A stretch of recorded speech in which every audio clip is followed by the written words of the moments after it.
let's go get to my website real quick here.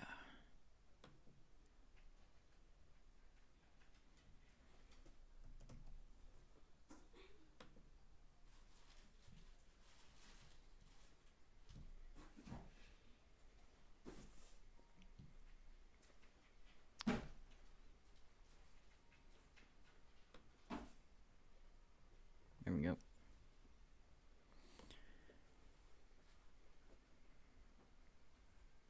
Hey, can someone give me my drink? I forgot my drink. What's going on, Wisconsin Fan 100 and W Prod? Prod stands for Prodigy. That was my idea. I love it. That's a great name. I don't care who said. I don't care who disagrees with me with that one. That's a great name. Yeah, that's fine. Can you get me a full one? A full one? Yeah. This is only gonna last me about 10 minutes. Roz Farrell in the house. What's going on, bud? Keeping them grades up, right? I appreciate you supporting the show, man, but grades are important. I know the last time you updated me, you're still doing good, so that's all that matters to me.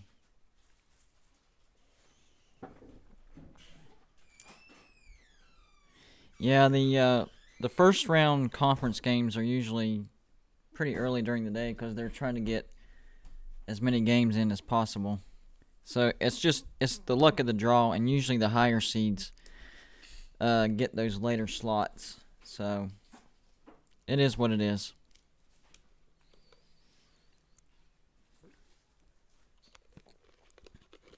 So real quick, I saw something on ESPN earlier where if you're selected by the selection committee, the only criteria that a team needs to meet in order to, be able to play is have 5 healthy players. You think? I mean, I thought that was common sense. Like, you have to have 5 players on the court, right? So you would need 5 healthy players. I mean, maybe I'm missing something, but to me that's common sense. I don't know. Luke's Productions in the house. What's going on? Manu Brown, I haven't seen you in a while, man. What's up? How you doing? Frisco, Texas. Oh, you won a prize, a sweepstakes prize to go to Frisco, Texas, and that's where you're going. I hear you. Yeah, I actually have Western Kentucky in the dance. So, yeah, March Madness is one of my favorite times of the year. Of course, college basketball is my number one. Always will be. That's just how it is. But, whenever you don't have college basketball, kind of need something else to fill her. So that's where March Madness comes in. Dadgummit, why is it not allowing me to choose Division 1 instead of top 25? Am I missing something, guys? Because on my phone, I can choose Division 1. I am not seeing that option here. What the heck? That's not cool, ESPN. That's not cool. Let me make sure it's not that.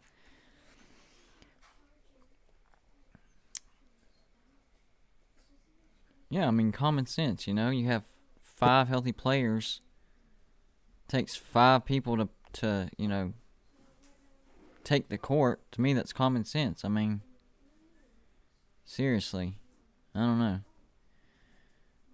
know. Let's see. What else can I try here? Because this is not right. Come on, guys. So, I don't understand this. So, on my phone, I can choose...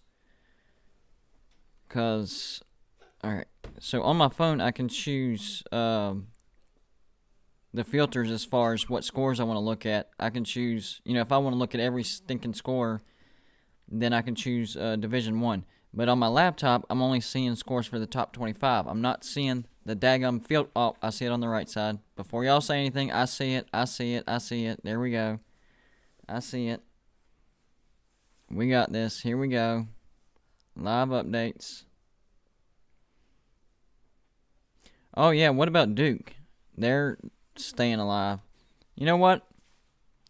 personally, I don't think Duke's done enough to get in, but Duke is a darling, and I think that winning 2 games is enough for the playoff committee to put the Blue Devils in.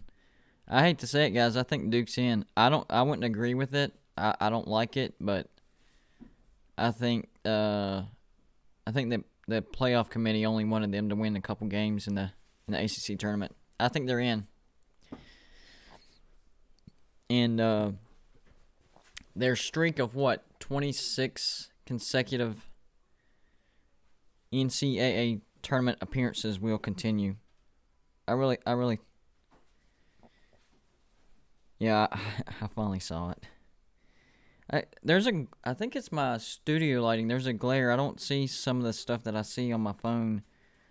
But I go to this website so much and check these scores so much that I should have it memorized. But it's just a different story when I'm on my laptop and the glare's on there. So we'll get it figured out. I got it figured out, so we're good. Let's see what we got here. Yeah, these are the lower games. I actually think this was kind of an important game, Georgetown and Marquette, because I think Marquette could have played their way into the Big Dance if they could have gotten at least to the Big East Championship, but they're out, so that's done. Syracuse, I think, solidifies their ticket to the Big Dance with that win over NC State. That's a big one. Miami stays alive against... What happened to Clemson today? Look at this. This is... What happened to Clemson? I don't... They didn't... Let me see here. Do I want to go to Gamecast or Bob Score? I think it's Game... Yeah, this is what I want. So... I mean, look at that. I mean, I guess they did all right in the beginning, but after that, Miami back and forth, and then Miami took control. Clemson tried to come back, and it wasn't enough. Like, Miami's a terrible team. They're 10-16. I have Clemson as a possible 6, maybe 5 seed. That's a bad loss, though. You can't do that. I mean, they're still in the dance, but that's a bad loss. You can't do that. Anyways, I appreciate it if you guys give me that like button. It helps with the algorithm for YouTube. I know I say it all the time, but I like to remind people. I might have some new people in there. You never know. Hit the like button. Helps with the algorithm to YouTube to get this video recommended and get some more people up in here. And the more people, the bigger the party. Also, you're not familiar with this channel? You're like, what the heck is going on, Blue Dude? Well, I do videos every day, either college football or college basketball.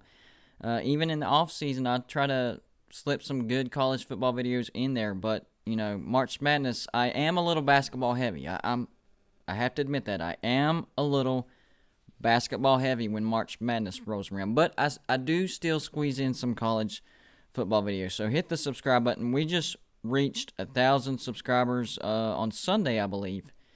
So we're actually rolling really good right now, and I appreciate all my subscribers. There is no Golden Blue Dude without you guys, so I appreciate that. Y'all know that, and not just that you hit the subscribe button, but you're active. You're actually active. That is important. You can't get a bunch of subscribers and then be dead. That's not a good channel right there.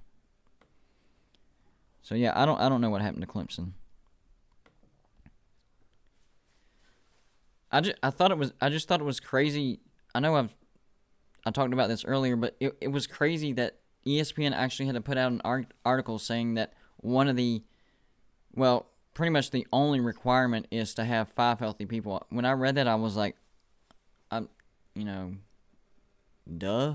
I mean, number one, you can't put any unhealthy people on the court, and number two, you have to have 5 people on the court, so 5 people plus healthy. Common sense. I don't know. Maybe I'm just being a jerk. I don't know. Oh, Rise Farrell, man. He says I sprained my ankle today. Were you trying to dunk on somebody? Don't do that, man. Don't do that. Just stick with the layup. Jump shots, 3-point. Don't try to dunk. You'll mess your ankle up. See? That's what happens when you try to dunk on people and show off. Don't do that, man. Don't do it. Wisconsin Fan 100 says, sadly, Marquette can't, but Steve Wojciechowski's contract is out because the university has lost so much cash in the last year. His contract has at least 3 years left on it. Marquette fans are not happy about it. I can't really blame them. That's kind of crazy. Wow. Rice says, next up, 2,000 subs. I'm thinking bigger than that. My next goal was actually 5,000. That is super lofty. I know. But I think we can do it. As long as I don't start putting out crappy content, we might be alright.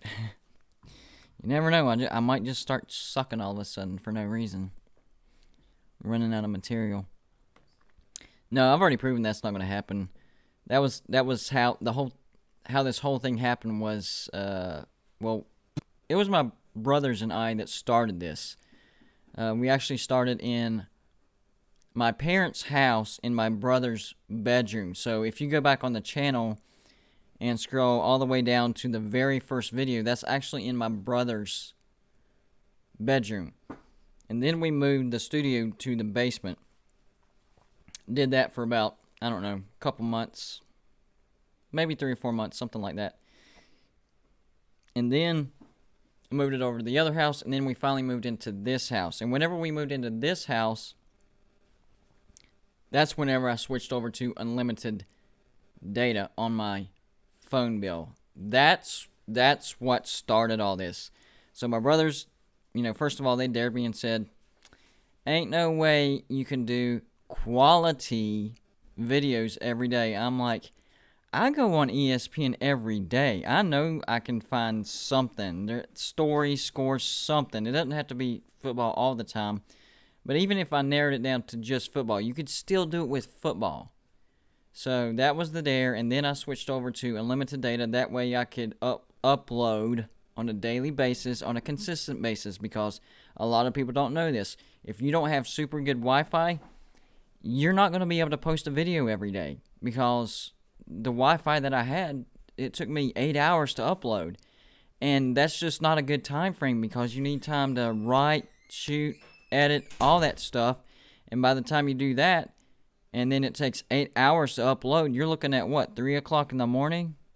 No, that's not a good schedule to keep. So switching over to unlimited data, now I can upload, probably 3 minutes at the most. Usually my uploads happen in like a minute and a half. But if I have, a longer video that has more graphics, that can take, 3-4 minutes. So that was a pretty big deal right there. So yeah, unlimited data was a pretty big game changer. And I'm actually waiting on this new Wi-Fi to drop, because we're out in the boondocks, so we have to have satellite internet. Well, there's this new company that's supposed to be 1,000 times faster than my current satellite internet. So whenever that happens, might be able to even have better shows and stuff, because right now I'm running on my hotspot on my phone. So I don't know. That probably messes with the quality of the video. Jaden Clem, Vanderbilt. Kansas is the Vanderbilt of the Big 12 in terms of athletics. Yeah. That was a combination of Scott and Jaden. I kind of read that in reverse, but it still made sense. It worked. I like that.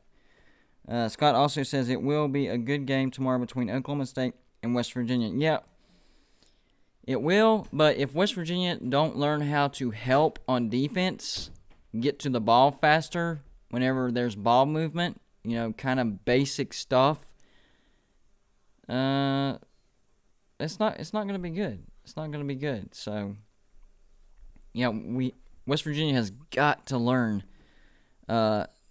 to help on defense much faster. I mean, you got to react much faster. It looks like Utah is about to beat Washington, which Washington's a pile of crap. They are 5-20. Dadgum, that's a bad team. Vanderbilt beat Texas A&M. So the lesser of the bad teams won. NC State. Oh, NC State was trying to play their way into the tournament. They needed that win against Syracuse badly, but instead, Syracuse probably raises their seeding. Jim Hamrick, what's going on, bud? Just thought I'd stop by and say hi and say good job in the Slob Olympics. I appreciate that. Looking forward to more football videos. I understand, man. I understand. I'm gonna try to get more football content in here. It's when March Madness rolls around that it gets kind of basketball heavy. So bear with me. It's coming.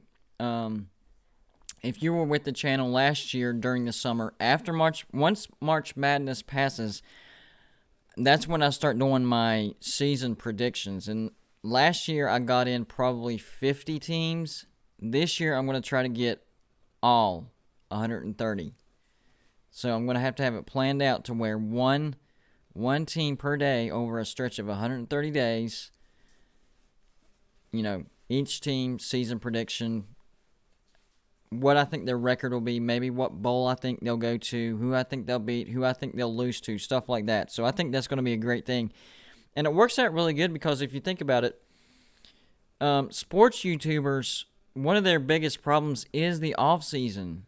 In my eyes, it's not a problem because there's always something going on in the off-season. But what I like to do is during March, early April, that's when March Madness. That's a big deal in the sports world. March Madness is a big deal.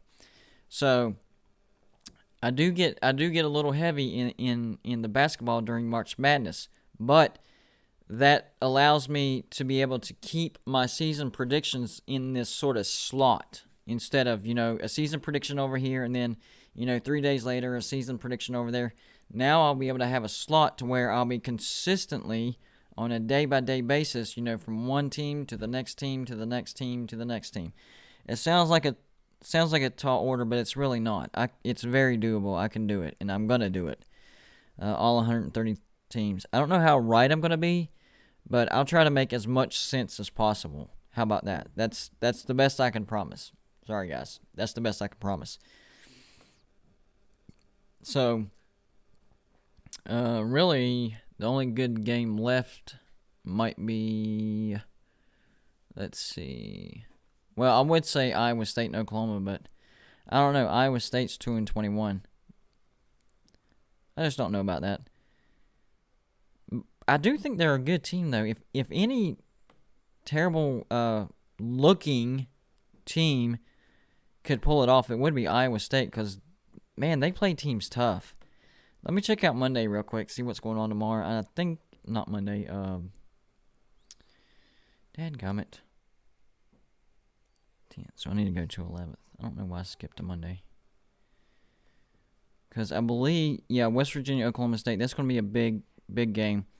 Crazy thing, West Virginia just got beat by Oklahoma State by 5, and we're still favored by 2.5, so, that's a little crazy to me. But that last game that was played in Morgantown, West Virginia was favored by 10 because Cade Cunningham. I don't know if Cade Cunningham is going to be back for that game. I'm not sure, so might need some updates on that one. But I do know he was out for that last game. Michigan State, Maryland. That's going to be a big game. That's going to help somebody's resume big time. That's an 8-9 matchup in the Big Ten.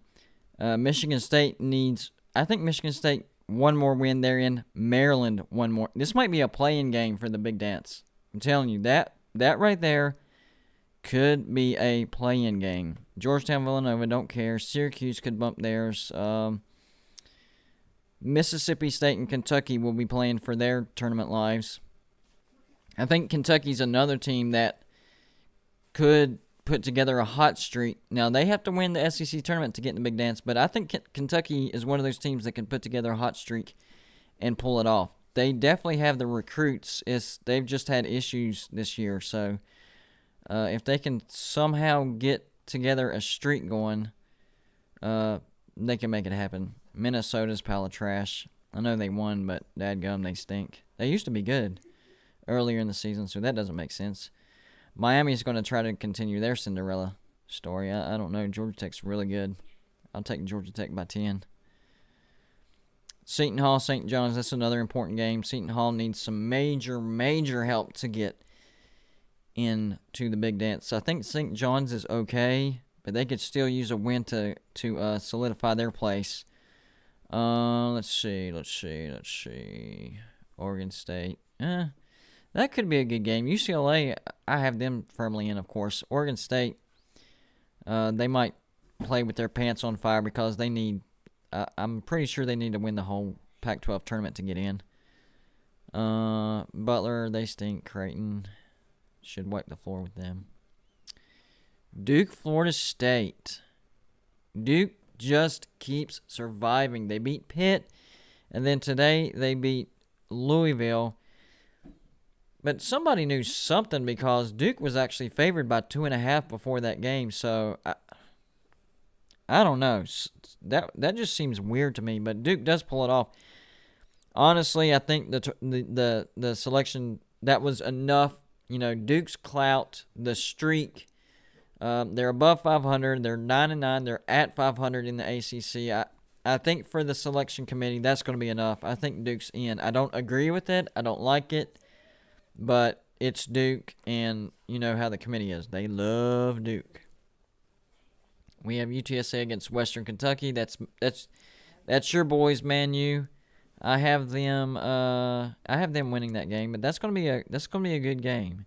UTSA getting a pushover. Indiana fighting for their life. Indiana doesn't make any sense. They've beaten some really, really good teams, but they've also gotten beat by some really, really bad teams. They're under 500. They need to win the Big Ten tournament. They are capable of winning the Big Ten tournament, but which Indiana team is going to show up? You don't know. And whenever they're good, they're great. Whenever they're bad, they're terrible. They either get blown out or blow people out. It makes no sense.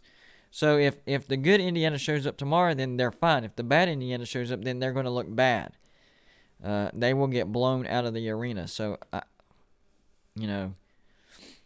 they're capable of winning the Big Ten tournament, but, they got to be more consistent. Georgia, Missouri, that's going to be a good one. Georgia trying to play their way in. All right, Rise, we'll see you in a minute. I will excuse you, my friend, officially. He also says Iowa State winning the Big 12 tournament, then getting automatic bid, and then winning it all in March Madness. I could have bought up until the automatic bid, but winning the whole March Madness, that's a completely different deal. I've seen some bad teams win their conference tournaments. That's possible, but to go on and win the tournament in March Madness, nah, I can't go with that. Sorry, bud. Jim says, I'm not complaining. I understand about March Madness. I appreciate that. Thank you. Just saying, I'm looking forward to what I believe you do best. Yeah, I think people understand that too. I'm decent with college basketball, but I don't love it as much as college football, and I think that does come through the screen. I think.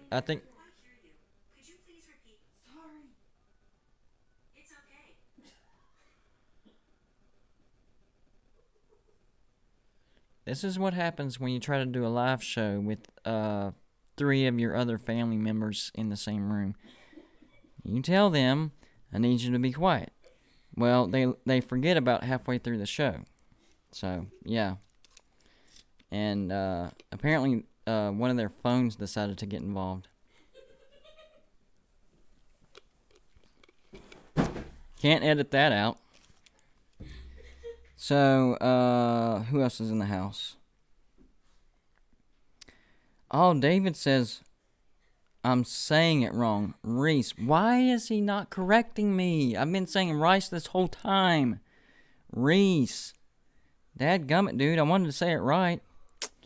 I thought I asked him about that, too. I thought he said I was saying it right. I'm confused now. But, I mean, if it is Reese, that's what I'll say. I just thought he confirmed that it was Rice. I don't know. I could be losing it, too. Are y'all doing it on purpose now? I think they're doing it on purpose now. They're trying to be a part of the show now. Let's see. Oh, Texas Tech and Texas. That's going to be a good one. There is no way that I could pick. I don't even know how they have Texas Tech favored by 1.5. Like that would, to me, that would have to be an even line. I don't know about that. I don't know how they came up with that line. I really don't. Somebody explain that to me. I know Texas has had a little bit of a rough stretch, but Texas Tech's offense is not good. They have a great defense, but their offense is not very good. So I don't know. I might have to take. Y'all know me. I'm horns down all day long, but I might have to take Texas on that one for sure. I don't know. We'll see. Let me jump to. Hold on. Let's see what's going on in college football real quick. How about that? All right. Where's it at? Dadgummit. Whenever it's not college football season, they make it really stinking hard to find. Oh, here it is. I found it. All right. Let's take a look at some college football news. Let's see what's going on here. How about this? I might make this a normal thing on my live shows. I'm going to see if I agree with some of ESPN's take on some of these things, because whenever I look at it on my phone throughout the day, sometimes I'm like, they're all right. And then other times I'm like, this is sheer stupidity. So let me see what's on the side real quick. Hold on. Details, Big 12 now. EA Sports. Ooh, way too early top 25. We might have to take a look at that. The All-Saban team. Give me a break. That's just dumb. Come on. All right, so should I go with the way too early top 25, or which teams improved their college football chances through the 2021 recruiting? I think I'm going to go with way too early top 25. Let's go with that. Jaden, Arkansas is winning everything. That's not a bad prediction. They are super hot. They've won, I believe, 8 or 9 in a row and 12 out of their last 13. That's not a bad call, man. Not at all. David says, what do you think about the U? I think the U is in the right direction. The only issue that I have at Miami is their coach has issues recruiting. I go on Miami pages all the time, and their biggest complaint right now is there was a 4 or 5 star. It was either running back or quarterback. I wish I remember the exact conversation that was in Dade County, right there where Miami is, and Manny Diaz didn't even offer the guy, and fans are super, super mad. So I think the biggest issue with Miami right now is recognizing needs and filling those needs. I think Manny Diaz is a decent coach. I think they have a ton of talent right now. De'Aaron King coming back, if he's 100%, gives Miami a very good chance to make it to the ACC title. If De'Aaron King's healthy at the beginning of the season, I think Miami is capable of beating Alabama. I don't know if they will do it, but if he's healthy, I think that gives them the talent and capability. Because here, I'm getting a lot of crap for this, and I understand why. The reason I give Miami, I give Ole Miss, I give Texas A&M, I give LSU, and Auburn just because of its of the rival factor, not because they're any good, just because of the rival. The reason I'm giving those 5 teams a chance to beat Alabama is Alabama is replacing pretty much their entire offense from last year. And the biggest blowback, and rightfully so, is Alabama reloads. And that's true. Alabama does reload. Nick Saban out-recruits everybody. Hands down. I'm not debating that. That's a done deal. What I am saying is there is always an adjustment period, even for Alabama. If that fact was not a true fact, then Alabama would have won 12 back-to-back national championships. If there was no adjustment period and it was all about reloading and recruiting, Alabama would be national champions for 12 straight years. But it is about experience and adjusting. And that's not saying Alabama's going to be bad. Alabama's going to be great. They're going to be really, really good. They're just not going to be good as they were last year. And they are going to be a little more vulnerable than usual. This is that in-between year where Alabama is just a little bit vulnerable. We see it pretty much every other year. You could set your watch to it. So I don't know why some people are surprised that I'm saying this, because it's almost a pattern. They reload, there's that 1 year of adjustment, and then they're crazy good, national championship good. That's just how it works. And that's about as perfect as you can get. I don't even know if there's a way to be the best team every year. Alabama's not the best team every year. Nick Saban is the best coach every year. I'm not saying he's not. He is the best coach every year. But these are young kids. They have to adjust from the speed of high school games to the speed of college games. And there's a big difference. And there's a big adjustment. Prime example is Spencer Rattler. If you watch Spencer Rattler at the beginning of the 2020 season and you watch Spencer Rattler at the end of the 2020 season, he didn't even look like the same player. Why? Because he adjusted to the game. The game started to slow back down to what he was used to in high school.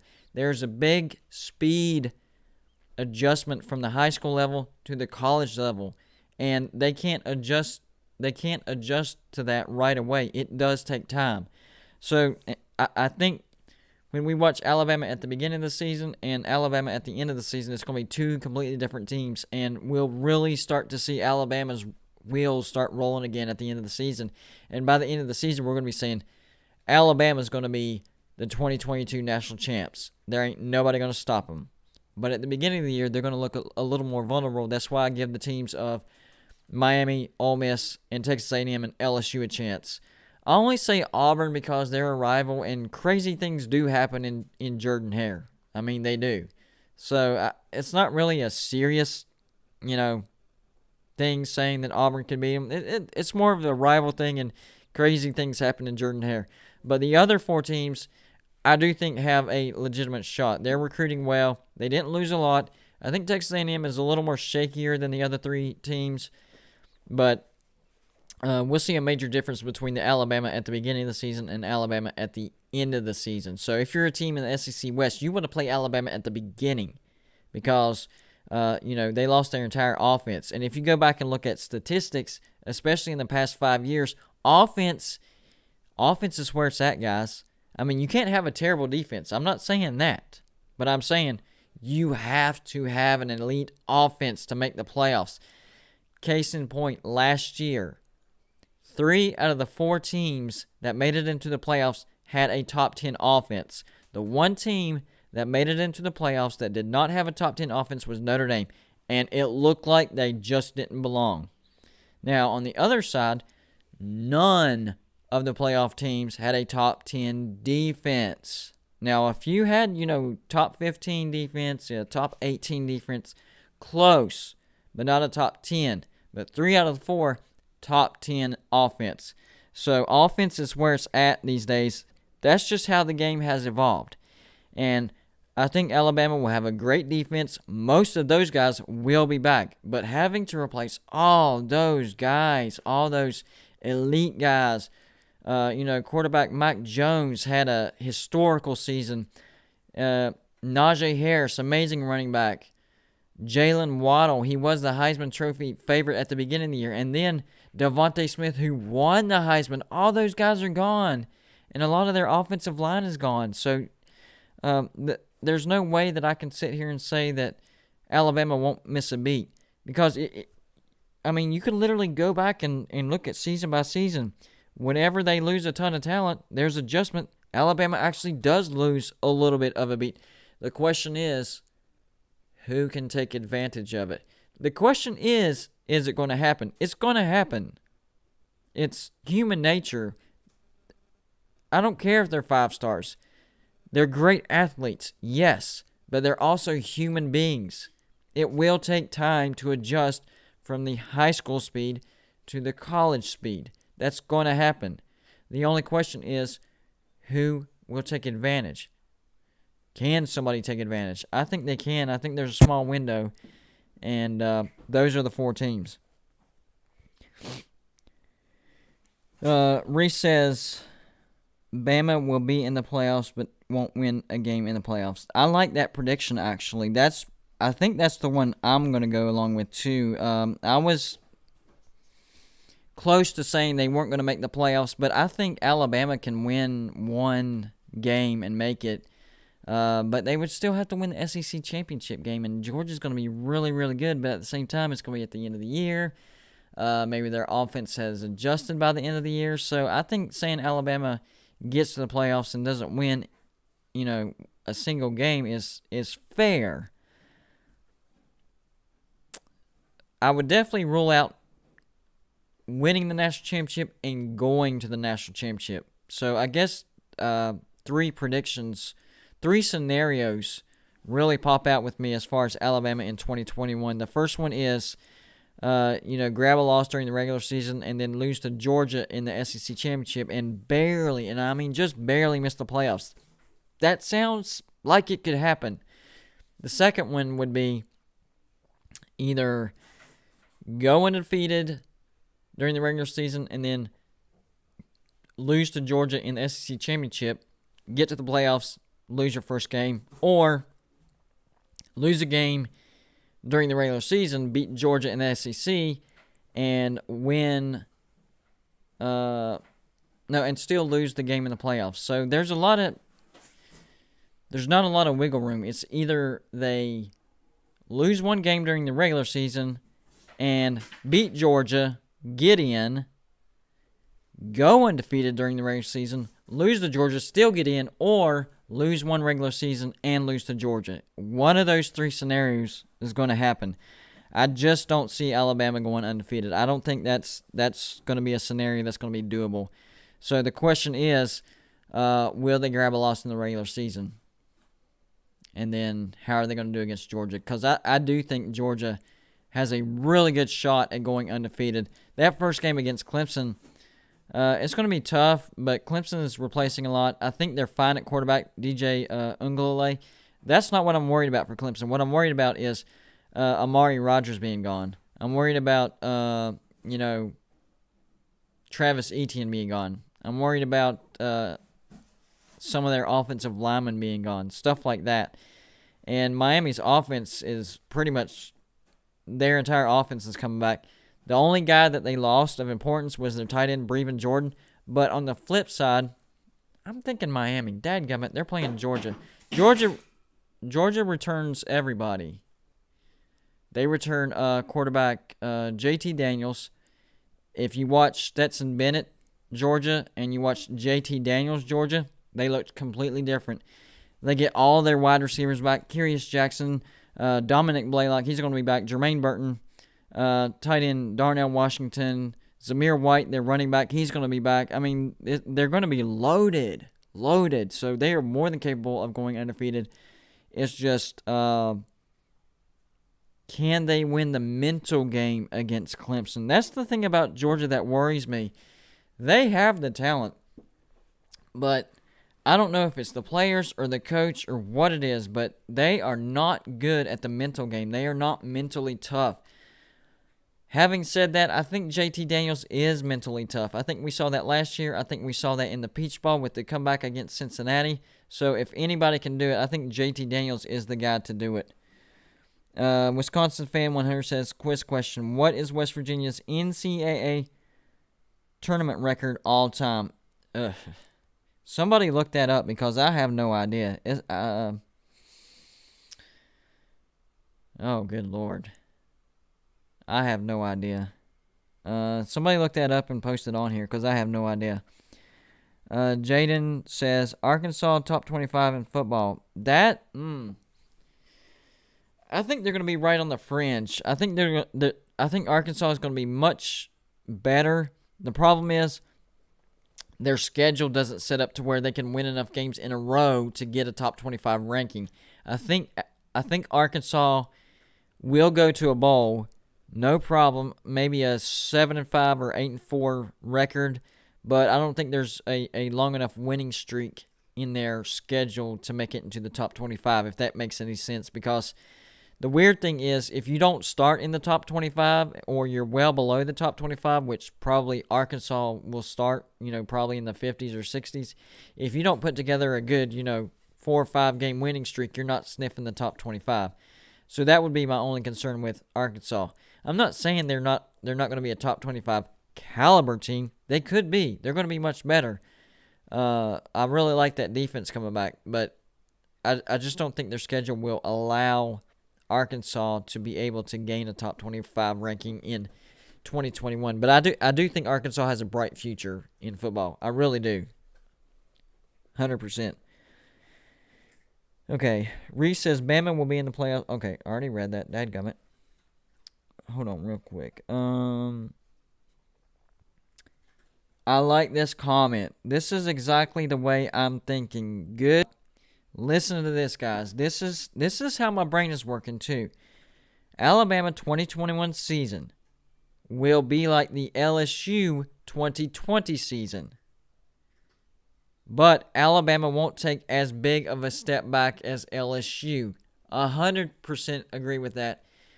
That's exactly where my brain goes with that.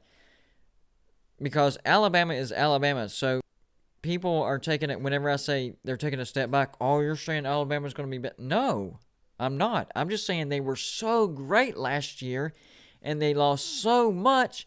How could they not take a step back? I mean, they have the best recruits in the nation, but they're going from high school to college. That's a big adjustment. And when I say it's a step back, I'm not saying they fall back. I'm saying they're not as good as they were last year. So people like to take things out of context and act like I'm trash talking Alabama and this and that. I'm not trash talking Alabama. I'm just saying, actually, I'm complimenting Alabama. I'm saying the 2021 season was that daggum good. They were historical. So that's my take on Alabama. Anyways, let's see what ESPN has to say about this subject. All right, so for next year they have Clemson number 1. Okay. So this is what I'm talking about. Projected starters returning 5 on offense. They lost a truckload on offense, but most of their defense will be back. Their biggest losses, Trevor Lawrence, but DJ Ncaa balances that out, I think. Travis Etienne, Amari Rodgers, and then some key pieces on defense. A lot of people are overlooking this loss. Jackson Carman, that's a big, big loss on the offensive line. That's what I was talking about earlier. So, yeah, that's why I have Georgia beating them in the first game. But let's see what ESPN says real quick. Let me make sure there's not too much to say here. Okay, they say, all right, hold on. They say the Tigers' shortcomings were exposed in the CFP for the second season in a row, as they were punished around on defense and couldn't protect Lawrence. They were mostly self-inflicted. I already am starting to question this writer's ability. This time, at least, those problems might be blamed on their youth and experience. Oh, Lord.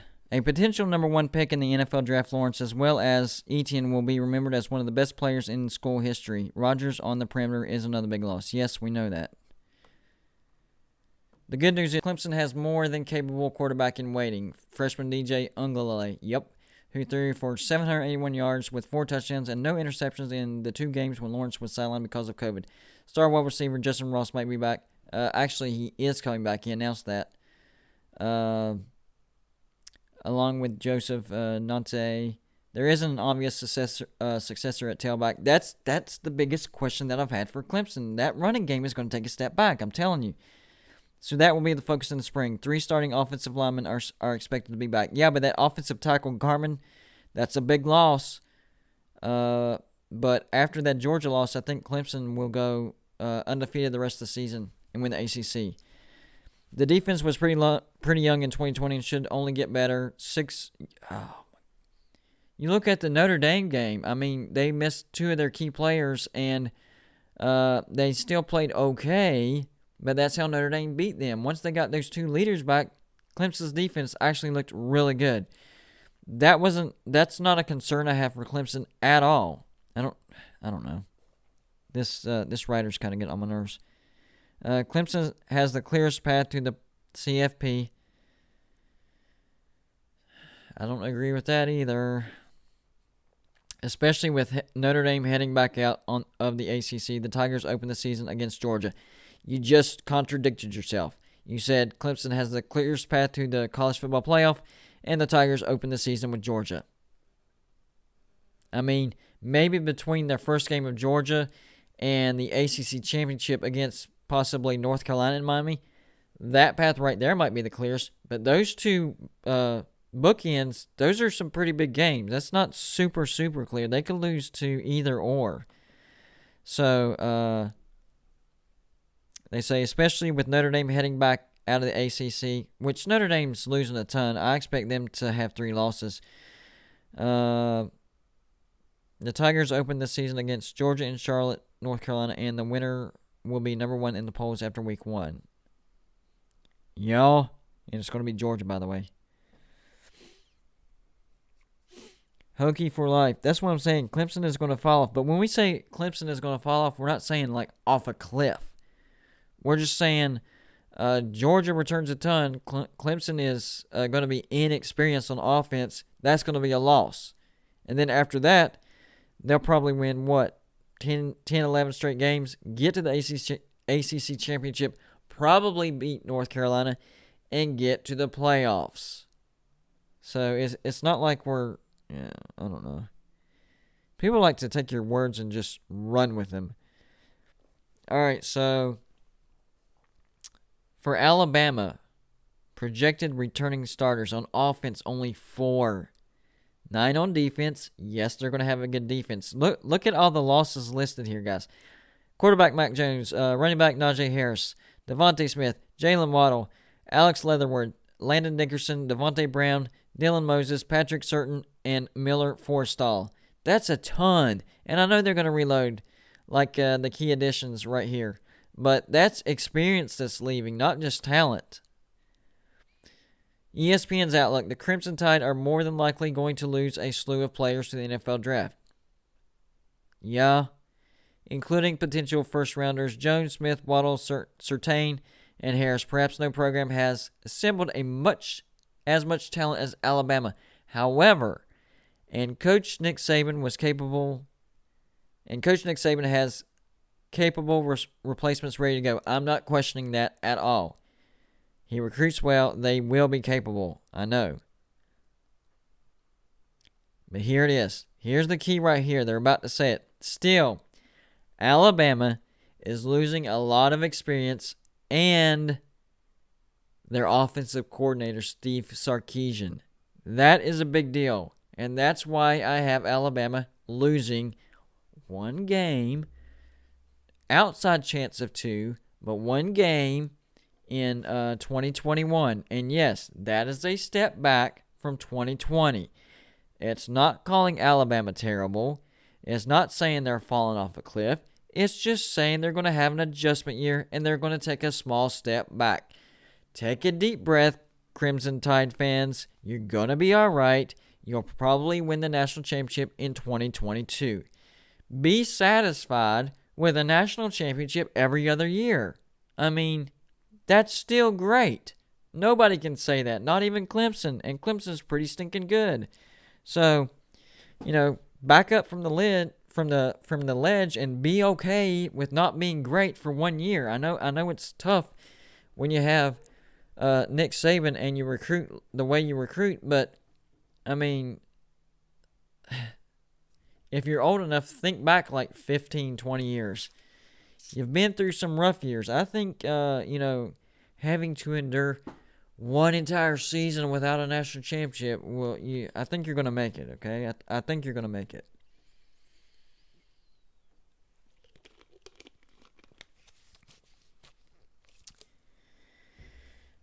Reese says I got some lag going on, so He says it might be his Wi-Fi, but I mean it could be mine because I got I run through my hotspot and sometimes it gets a little laggy. Y'all let me know on your end. He's letting me know on his end. So if it gets too bad, I'll try to restart or whatever. But that's what I'm saying. They lose a ton of talent on offense, and people don't talk about how they lost Steve Sarkisian, their offensive coordinator. That's a big deal. So you got to readjust the offense. So it will take some adjustment. So just relax. Alabama will be fine. We're not saying they're going to be terrible. They're going to be fine. It's just they're not going to be as dominant. They're not going to be as great. They will grab a loss. I don't know which team. I think Miami has the best chance because it's at the beginning of the season. And Miami returns everybody. They did lose their tight end Brevin Jordan to the NFL, but they also got the transfer Charleston Rambo from Oklahoma. So that's not quite an even swap, but it's pretty close. So Miami has all the pieces to have a really, really good team. It's can they get that defense figured out? Because that defense is, if it stays the same, they will not win the ACC. You got to have a better defense than that to beat a Clemson or even a North Carolina. But I think if they play up to their potential, it's at the beginning of the season. Alabama's offense will be adjusting to the speed of the game. I think Miami has the potential to beat Alabama. Whether they actually take advantage of that opportunity, that's why they play the game. That's another thing that I worry about with Miami is the mental aspect. If you're an old schooler like me, people don't realize I'm older than you think. I'm 38 years old. I can remember whenever Miami had the swag. If that Miami, I'm not even talking about the actual players. I'm talking about the attitude. If that Miami with that attitude, with that confidence, with that swagger, were to show up against Alabama with the talent they have, they would beat Alabama. The problem is Miami doesn't have that swag right now. They don't have that confidence. They're in the process of getting it back. I think they're on their way. They're looking better and better every year, but they don't have the full swagger, the full confidence back. And if you want to beat Alabama, you have got to have confidence in yourself. If you don't, then you've already lost before you stepped on the field. Nick Saban will play mind games with you all day long, and you will lose. One of the things he tells his teams whenever he's prep talking them is you make the other team quit. And that's what Alabama does. They get in your head. Even if your talent might be at the same level, Alabama might be having a down year, you're having a great year, talent maybe around the same. They get in your head, plays the mind games, and they make you quit on yourself even when you have a chance to beat them. So he's such a great coach, not just recruiting. He's a master at the mind game. He's really good at it. He's really good at adjustments too. Crazy good at adjustments. He doesn't. People don't even realize that his aspect, his way of. He's almost able. The best way I can put it is. The best. He's almost able to make people. Beat themselves. Like before they even get on the field to play Alabama, like they're done because he's got that mental aspect. Now there was a few coaches like Hugh Freeze. For whatever reason, Nick Saban did not have a spell on Hugh Freeze. Hugh Freeze beat Nick Saban a couple of times.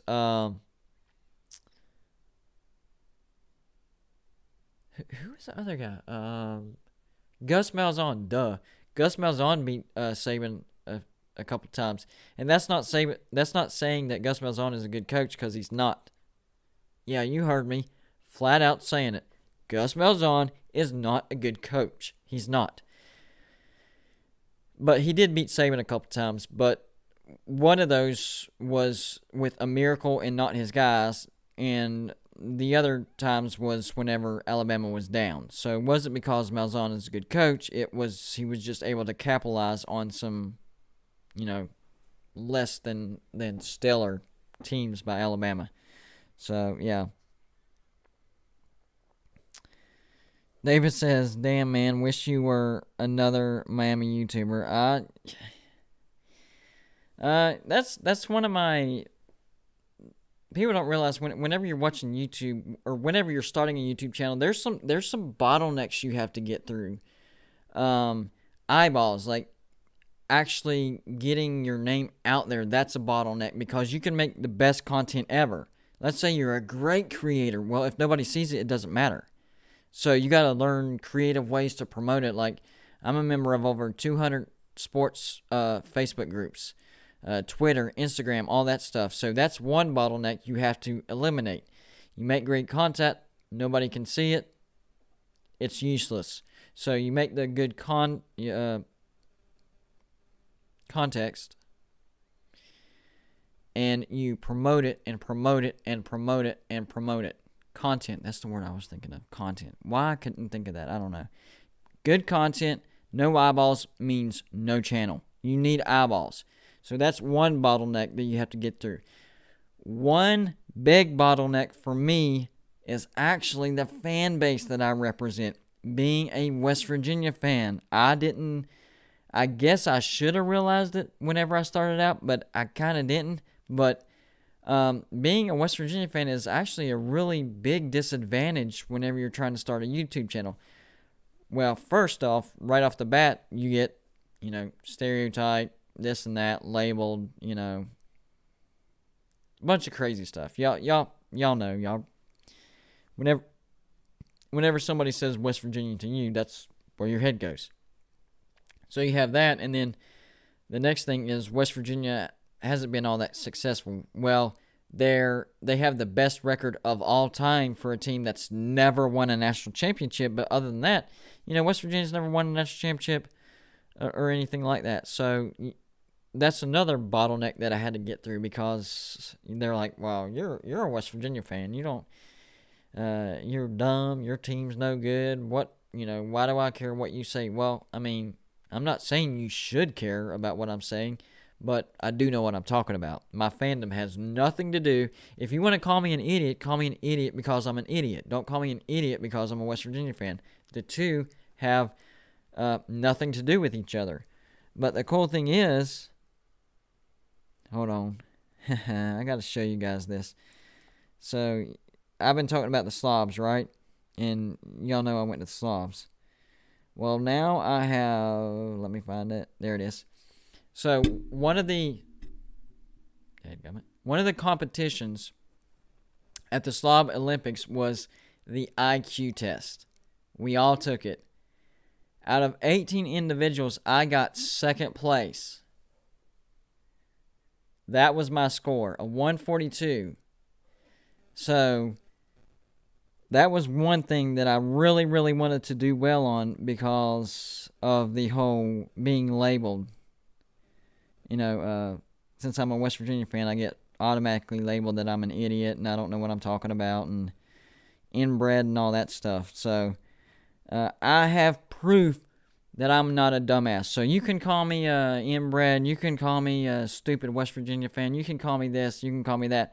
But one thing that you can't call me is a dumbass because I have proof that I indeed am not a dumbass. Reese says, "No way you're 38. You look 20. I appreciate that. That's probably the Crohn's. I've had Crohn's since I was 15, and it's just kind of kept me from aging. I don't know. Usually people say I look like 29, 30. So I'm sure if you saw me in real life, you would think I'd look 30 or something like that. So I'm about to get off here, guys. I appreciate you guys stopping by. Don't forget to hit that like button on your way out. It truly does help the YouTube algorithm to get my videos recommended, get more eyeballs coming, make a bigger community, more subscribers. Speaking of which, if you haven't seen this channel before and you wonder what Golden Blue Dude is all about, what I do is videos, college football, college basketball, every single day. Yes, I'm a West Virginia fan, but don't hold it against me because I don't do videos on just West Virginia. I might throw one in maybe once a week, something like that. Not very often. So I cover all the college football, all the college basketball. Hit the subscribe button. Videos every single day. So I'm about to jump off here, guys. I appreciate everybody that stopped by. I'm trying to think of when I would do my next show. Let's see. Let me get this screen up for y'all real quick. There we go. Almost there. There's my pretty face. Too big. There we go. So, I'm trying to get a nice set schedule, especially now that I hit, D4. Dadgum, I just saw you. I have to talk about D4 Sports real quick. I have to. I have found my kryptonite in life, and it is D4 Sports. That dude, so he went he went to the Slob Olympics with me in Atlanta, and that dude, I mean, he didn't win first place in the slobs, but every stinking competition, he one-upped me. Like, even the 40-yard dash, dude beat me by one step. I was catching up with him, but it's not the 42-yard dash, it's the 40-yard dash, so he beat me fair and square. Push-ups, I believe he tied me at 40. I couldn't beat him. I tied him, but I couldn't beat him. The IQ test. Guess who was number one? I told you earlier that I was second. Guess who was number one? Freaking D4 Sports with a freaking 186. Like, how is that even possible? So, yeah, D4 was definitely my kryptonite. But he has agreed to come to Morgantown for a West Virginia game, so I look forward to that. Dude's a great guy. By the way, he has a YouTube channel. Go check out his channel. It's really cool. I subscribe to it. Great channel. Now that you're in the chat, D4, I don't remember if I got you to sign my shoe. I don't think you were in the lobby at the time. Let me check real quick. So, this is my my signed shoe that I got at the slobs. So, the reason I got the shoe sign was I specifically bought this shoe because of my Golden Blue Dude YouTube channel. That's literally, so that's whenever I went to the slobs, I was like, man, what's the best thing I can get signed? It would be the daggum Golden Blue Dude shoe. So we got Chess Hall, BVD, he's a big one. So the middle right there, that's Uncle Lou. He's a big one. C-Dog Morgan, very good friend of mine.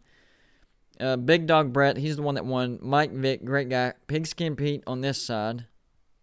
Pigskin Pete. So, here's what we're going to do, D4.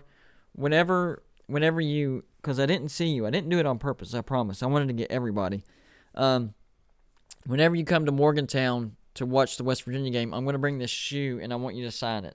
So, I'm going to try to get everybody as I can. As many as I can.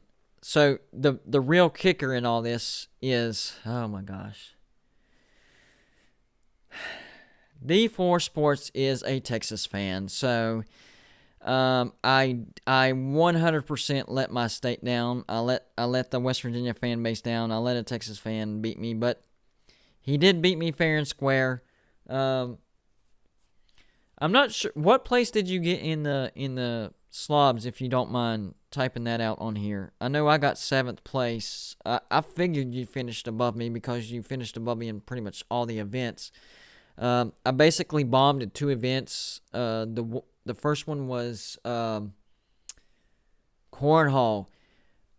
But I'm serious. I had a legitimate excuse. It was freaking cold, and I could barely. I mean, my hands and arm was not working for cornhole. And then I bombed on rock, paper, scissors, but to me that's more luck than anything. The shoe throw, I didn't do very well. I should have stuck with my gut. So what I was going to do is I was going to throw the shoe like a football. And I had been practicing it. But then I let Pigskin Pete get in my head. I watched one of Pigskin Pete's video, and he was doing tossed the shoe, and he got some distance. I'm talking probably a good 40, 50 yards. 40, 50 yards. So I'm thinking, daggum, that's how I'm going to practice. So I started practicing that way, but I couldn't release it at the right time. So I changed my mind right before the Slob Olympics. I'm like, I'm going to throw this like a football. I got way more distance. So it was in my head, but then the actual event came up, and for some reason I switched over to the twirling, and sure enough, straight into the ground. I got fourth from last place. I am 100% confident if I would have thrown it like a football, I would have gotten in the top 5 because they really didn't throw it all that far. So I think if I would have thrown it like a football, it would have went much faster. But congratulations, D4. You bested Golden Blue Dude in the first annual Slob Olympics. But there's always next year, and my goal for the push-ups, for one thing, for the push-ups, I'm going for at least 60. It's going to happen. And I know I can do it because whenever I used to work out with push-ups, I got to where I could do 75 in a set. So if I practice and keep it going, I can get to 60. So that's going to be my goal. And hopefully next year, whenever we do the 40-yard dash, they spread us out. Because I got nailed right in the face with a couple of elbows, which is not against the rules. Nobody cheated. That's not what I'm saying. But it did slow me down. And it was actually my fault because I should have went on the outside. That's totally my fault. They didn't do it on purpose. They didn't cheat. I did make a video about it, but I'm just messing around when I do that. I wasn't being serious.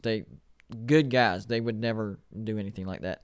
So next year we need to do it on a wider field. I think I'll definitely finish in the top 3 in the 40-yard dash. The bet's in the house. I don't think I've ever seen you in my live chat, dude. Thanks for stopping by. Caleb, the Spelling Bee host, props to you, Caleb, man. You did an awesome job in the Spelling Bee calling out those words. I don't know many people that could pronounce all those words the right way and use them in a sentence properly, but you did it. Good job. When called upon, you took the mantle and you ran with it. Great job, dude. That was awesome. He says he's gonna be competing next year. That's actually really cool. Are you starting a YouTube channel? Because if you do, I need to know the name of that YouTube channel, and I'll hit the subscribe button for you. No problem at all. And I'll promote it for you. D4. Dadgummit, D4 is going to one-up me again. D4 Sports says I'll be lighter and in better shape. Dag, man, I shouldn't have opened my mouth. That's my fault, guys. I opened my mouth. Now he's on. He's on to me. And it's going to be on. I don't know where it's going to be next year. It worked out really, really good this year because it was in Atlanta. And I live like 2 hours away from Atlanta. I live near Clemson, so it was really, really good. So if y'all keep it kind of in the south-ish, like even Kentucky, even Florida, Georgia, Alabama, Mississippi, Virginia, West Virginia, just like you start going west, that's a little rough. But people did make a long trip there, so I guess I could return the favor. And the bet says, I didn't know there were West Virginia fans on YouTube. Yeah, we're out here. I don't know about YouTube channels, though, because I haven't seen many at all, really. And the few that I have seen actually play towards the stereotyping. I'm like, what are you doing? You're, like, proving everybody right. Don't do that. So that was another reason why I started this YouTube channel, because there are some West Virginia YouTubes out there that is exactly what you would expect it to be. And I'm like, that doesn't help anything, guys. Don't do that. So, yeah, that's another reason why I had to start this YouTube channel, because I had to set the record straight. D4 Sports says probably Nashville. That Nashville's doable, and I like Nashville. That's pretty cool. Dadgummit Reese. Let's just keep commenting interesting things and keep him up all night. Yep, you've already made me stay on my live show about 30 minutes longer than I wanted to, so why not? Let's stay up till 5 a.m. Oh. But, no, I really appreciate you guys. I hit 1,000 subscribers over the Slob Olympics. And I wanted to thank Pigskin Pete, Uncle Lou, and BVD for putting that together. That was I know they had fun and they did it in the spirit of good competition, and it was an awesome time. But it was a selfless thing to do because those guys have bigger channels, so they didn't really benefit from it. But by bringing in all these smaller channels, they exposed their subscriber base to us smaller channels, and we were able to grow exponentially. So whenever I went to the Slob Olympics, I was at, I don't know, 953. And then in a 2-day span, I went from 953 to about 1,003 subscribers. So that's like 50 in 48 hours. So like that literally gave me that last big push to 1,000 subscribers. So that's why I really want Pete, BVD, and Uncle Lou to know that I truly appreciate it. I know we all joke around, and we rib each other, we needle each other, but I really do respect those guys, and I really do appreciate them putting on the Slob Olympics. It really helped my YouTube channel. So we pushed past 1,000. Now it's time to get to 5,000. Don't know what kind of time limit, or I don't want it by the end of the year, by next May. I don't know yet. But the next goal is 5,000. And let me be perfectly clear. You guys do not have to congratulate me at all. Y'all are the ones that hit the subscribe button, and I'm just being me. Like, I'm not doing anything special. I've loved college football and college basketball since I was 7 years old, so I'm just doing what I love. So you really don't need to congratulate me. Congratulate yourselves. You're the ones that hit that subscribe button, and for whatever reason, y'all like what I do, and I really appreciate it, and I'm going to continue doing it, and hopefully we'll keep this thing growing. If not, though, if things stopped right now, as is with the current subscribers, this is still a great channel because the subscribers that I have are the best subscribers there are. You guys are active. You guys are smart, and you are the greatest. So even if things, came to a screeching halt right this second, it would still be a really good YouTube channel. So you guys make the YouTube channel, and I appreciate that. Congratulate yourselves. Y'all are amazing. Caleb, the Spelling Bee host, says, I've thought about making a YouTube channel. Hey, here's the thing, all right? You ready for this? This is a dose of reality, man. You ready? Don't think. Just do it. Because that's what I was doing. I was thinking. I was nervous. What if people don't like me? It doesn't matter if people like you or if they don't. Just start it and be you. If you do that, everything else will happen. Everything else that's supposed to happen will happen. But it can't happen unless you try. So the first step is trying. If you fail, you fail, man. I mean, everybody fails at something. You're still young. I'm 38. One of the reasons I started this was because, I was like, man, I'm starting to get a little bit up there in age. So I need to make sure that I don't, leave this earth with any regrets. And one of the biggest things that I wanted to do was, be some sort of sports outlet. So I started the YouTube channel, and I am so glad I did it. Now I can truly go through life saying, I can cross that off. I will definitely never have that hanging over my back. If you don't try, if you're scared of failure, you're going to have that monkey on your back of what if. It's better to fail than to have the what if monkey on your back. Trust me, 100%. I had the monkey on my back because I was scared that people wouldn't like me. And if they don't, they don't. I'm not guaranteeing you will have success because success is not guaranteed. What I am saying is failure is better than not trying. I guarantee it. So get on it, bud. You'll be all right. I'm here to support you. I'll promote your channel. So you already got me in your corner, bud. The bet says D4, a big Notre Dame fan. What? That's got to be a troll. That has got to be a troll. No way. Ree says, I might do a live at some point because I never upload videos. Yeah, holler at me, dude. If I'm available, I'll do a live with you. All right. Now we got some Notre Dame banter going on because D4 says I don't do altar boy playtime. Citrus says, man, I need to start putting out videos on my football channel. Do it, man. I'll watch. Let me know. I'll promote it. I got your back. You guys are funny sometimes. I love it. This is what I was not trolling. D4,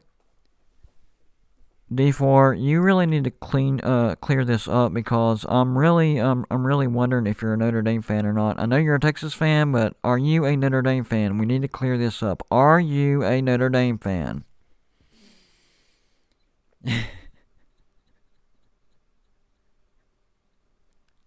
Caleb says Georgia 3, Notre Dame nothing. What has this turned into, guys? I don't know. Hit the like button, guys. It helps with the algorithm. If you're new to this, wondering what's going on, hit the subscribe button. Go to Blue Dude here. Videos every day. College football, college basketball. Guys, I gotta run. Y'all have somehow kept me on here longer than I wanted to. I've had fun, but I gotta get up early in the morning. I'll try to do another live show sometime tomorrow. Until then,